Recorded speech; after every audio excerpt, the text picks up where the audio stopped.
प्यारे श्रोताओं, आपने बुद्ध जी के जीवन की बहुत सी कहानियाँ सुनी होंगी। उसी में से एक कहानी है गोल्डन बाउल यानी सोने का कटोरा।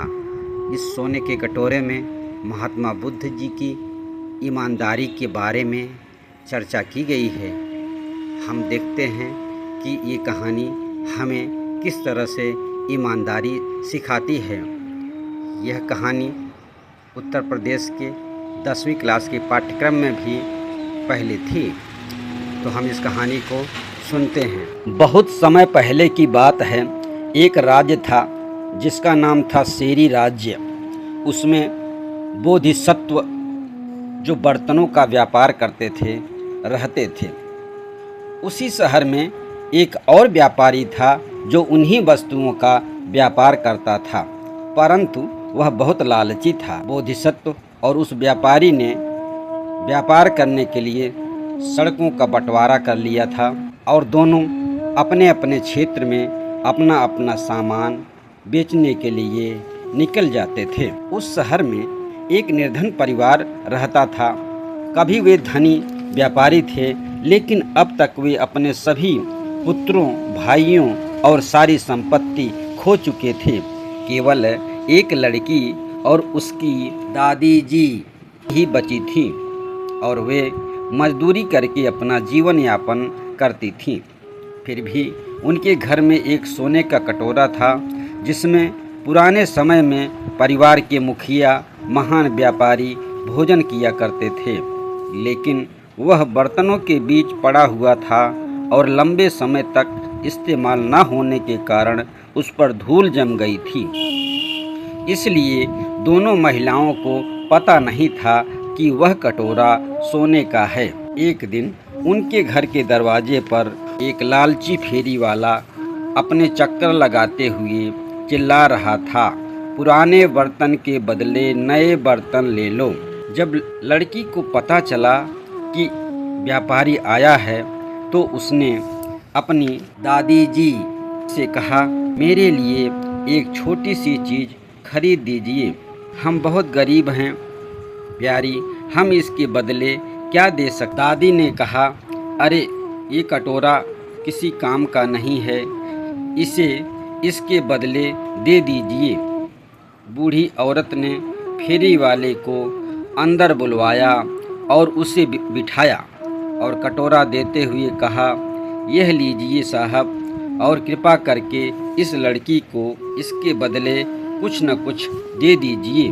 फेरी वाले ने कटोरा हाथ में लिया, उसे पलटा और उसे शक हुआ कि वह सोने का कटोरा है। इसलिए उसने सुई से उसके पिछले हिस्से पर खरोंच लगाई, जिससे उसे पक्का यकीन हो गया कि वह असली सोना है। फिर वह सोचने लगा कि कटोरा औरत को बिना कुछ दिए ही ले लिया जाए तो बहुत अच्छा है। वह झूठ मूठ बहाना बनाकर चिल्लाया, इसकी क्या कीमत है, यह तो आधे पैसे का भी नहीं है, और उसने कटोरा जमीन पर पटक दिया। अपनी जगह से उठा, वहां से चला गया।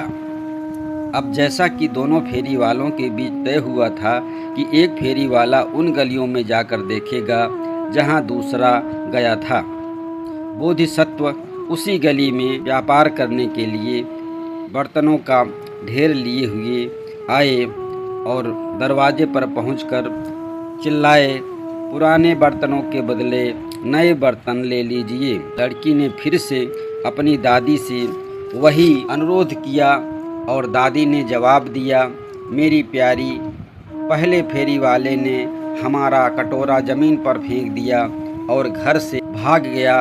अब हमारे पास बेचने के लिए और क्या है। ओह दादी माँ, वो फेरी वाला तो बहुत कड़वी बातें करता था, जबकि ये तो देखने में अच्छा लगता है और मीठी बातें करता है। शायद यह व्यापारी इसे ले ही लेगा। फिर उसे अंदर बुलाओ। तो वो घर में आया और उन्होंने बोधिसत्व को बैठने के लिए जगह दी और कटोरा उसके हाथों में रख दिया। कटोरा सोने का देखकर बोधिसत्व ने कहा, मेरी प्यारी माँ, इस कटोरे की कीमत 1 लाख सिक्के हैं। मेरे पास इसकी कीमत नहीं है। दादी ने कहा, अभी यहाँ आने वाले एक फेरी वाले ने कहा इसकी कीमत आधे पैसे के बराबर भी नहीं है, इसलिए उसने इसे ज़मीन पर फेंक दिया और चला गया। यह आपकी दयालुता ही है जिसने कटोरे को सोने का बना दिया है। आप इसे ले लीजिए, इसके बदले हमें कुछ न कुछ दे दीजिए और अपने रास्ते जाइए। उस समय बोधिसत्व के पास 500 सिक्के और उतनी ही कीमत का सामान था जो वह बेच रहे थे। उन्होंने यह सब दादी माँ को देते हुए कहा, मुझे अपना तराजू, अपना थैला और 8 सिक्के रखने दीजिए।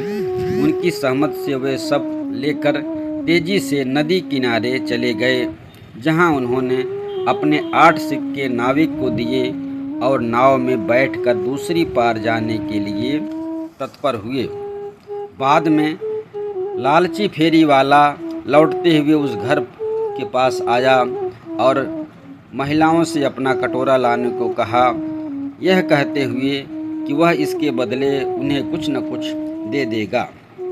लेकिन बुढ़िया ने कहा, आपने कहा था कि हमारे सोने के कटोरे की कीमत आधे पैसे के बराबर भी नहीं है, लेकिन अभी अभी एक ईमानदार फेरी वाला आया था, उसने तो बताया कि यह तो सोने का कटोरा है और उसने हमें 1000 सिक्के दिए और बहुत सारे बर्तन दे दिए और वह कटोरा लेकर के वह चला गया। इस पर लालची व्यापारी चिल्लाया, उसने मुझसे 1 लाख सिक्कों के बराबर कीमत का सोने का कटोरा चुरा लिया है। उसने मुझे बहुत बड़ा नुकसान पहुंचाया है। और उसे इतना तीव्र क्रोध आया कि वह अपना आपा खो बैठा और व्याकुल हो गया। उसने अपना धन और सामान घर के दरवाजे पर फेंक दिया। उसने अपने कपड़े उतार दिए और तराजू के एक टुकड़े को लाठी बनाकर बोधिसत्व का पीछा करते हुए नदी किनारे तक गया। उन्हें नदी पार करते देख उसने नाविक को वापस लौटने के लिए कहा, लेकिन बोधिसत्व ने उसे वापस लौटने से मना कर दिया। जब वह लालची फेरी वाला बोधिसत्व को जाते हुए देखता रहा तो उसे और भी अधिक क्रोध आ गया। उसका हृदय प्रचंड हो गया, उसके होठों से खून बहने लगा और उसका हृदय उस कीचड़ की तरह फट गया जिसे सूरज ने सुखा दिया हो। बोधिसत्व के प्रति अपने भीतर उत्पन्न घृणा के कारण वह वही मर गया।